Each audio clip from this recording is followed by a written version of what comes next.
Hey guys, and welcome back to this channel. In this video, I'll be showing you guys how you can get brain rots by hatching eggs in Plants vs. Brainrots.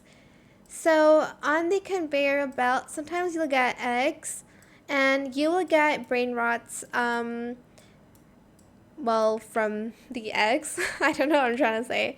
I have a lot, as you can see. Let's open the secret one. I haven't gotten a secret egg in a long time, so let's open it. You're just going to press on it, and here's the brain rots that you can get from it, and I got the Los Tralaleritos.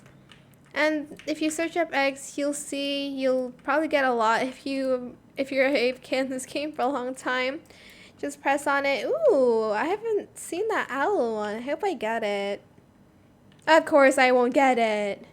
But anyways, that is it for this video. That's how you can get brain rots from eggs. I hope it was helpful for you guys.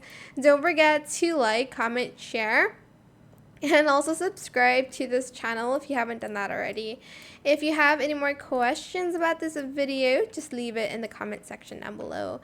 I'll try my best to answer them all for you guys. And if you found this video helpful, please click the thanks button as well. That is it. Thank you so much for watching. Bye.